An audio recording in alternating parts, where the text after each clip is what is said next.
Hello and welcome back to the channel. And in today's video, I'm going to take a different route. I am going to talk about something that is very important to me, and that's my faith. And I am going to use the biblical story of creation to teach about success in any field and in your life journey. So let's get right in.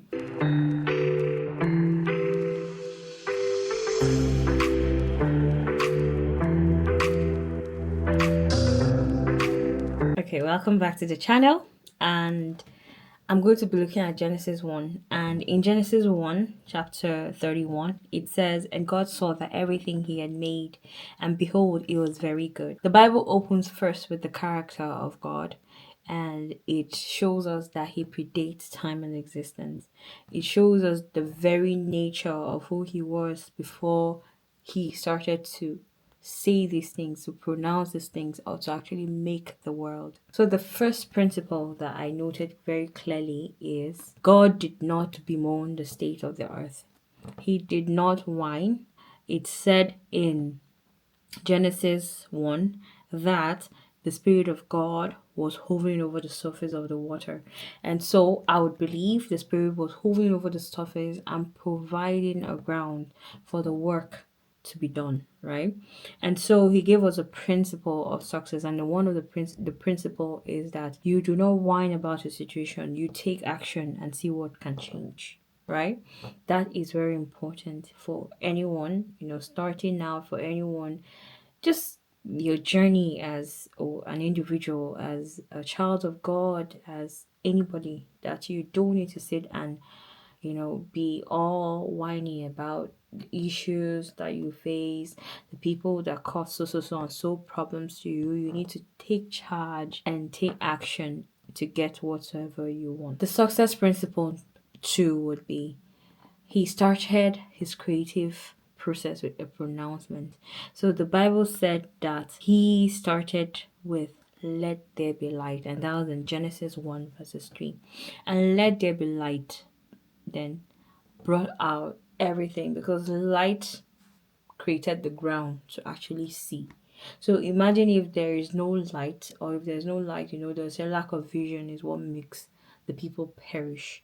So light, even in a dark room, will be able to show you where to put your leg, or where the cup is located, or where any item is located. So light was the first thing that he pronounced. So, what is this principle? What is this teaching us? It's teaching us that we also need to make sure that whatsoever we pronounce, whatever we say, even before we actually start our work and start manifesting, we need to make sure that we are in the light. We need to make sure that we are saying the right things and we are pronouncing the right things. And the next principle is he segmented the creation into different tasks. So the principle here is not to do everything at once.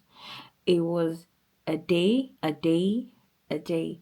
And he created everything in order of importance.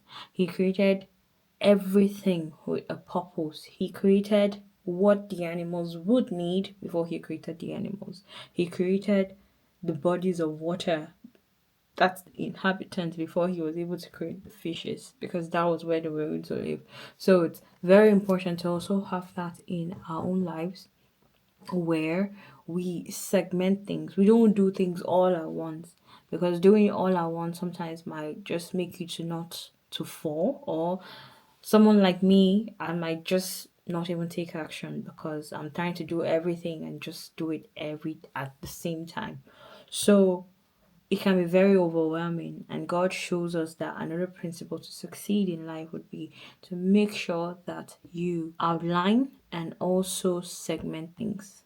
Don't just go into it haphazardly. The next principle I had mentioned earlier would be God created everything with a purpose, and nothing that he created gives room for no purpose. Like, he created everything for a reason. And so if we're going to take that principle into our lives, it will look like making sure that whatsoever we decide to do, we want to hang out, we want to eat, we want to exercise, we want to, even to the littlest things, we do it for a reason. We just don't do it because we want to do it. Don't just be hit by every wave, of doctrines or every wave of things that come around. You have to make sure you understand why you want to do this and also follow it through and through. Let it be for a purpose. The other thing is God is very intentional. So he created everything with a specific purpose to fulfill, right? There's a book that says, Matthew 6 says that each day has its own worries. Therefore, postponing a task onto another day is just like adding another extra burden to a new day. So, no procrastination. And that is also the next thing. He did not procrastinate, he took action and he took it in time. And that was what led to the overall success of creation. The next is the need to delegate. So even though God would be able to take care of the whole earth by himself, he delegated. He gave Adam the work of naming the animals. He gave Adam the work of nurturing the garden. So if you're going to translate it into your own life, you have to make sure that you delegate if you have the opportunity. Make sure you don't reject offers of help. People could want to help you monetarily, people want to help you with more time, people could want to help you do a bit that you would might just want to do by yourself. Learn to delegate, and that is what overall brings upon the success of any venture, of any person, any individual. Because in delegation, you create more time to do other things, you create more time to be more present, you create more time for rest, which is equally as important. So, this principle I've discussed in Genesis 1 are not just to add on, it's for you to use it in your own life and to also reflect it. Just use it in your own life and see how you change. Make sure that you do not bemoan the state of your issue. Make sure that you start anything that you're going to say, anything you're going to do with a creative pronouncement. Make sure that you are manifesting it positively. Make sure that you segment your tasks and don't do everything all at once at a particular time without leaving it for the next day if it can be done today. Because there's also a very thin line sometimes between segmenting your tasks and actually procrastinating on what needs to be done.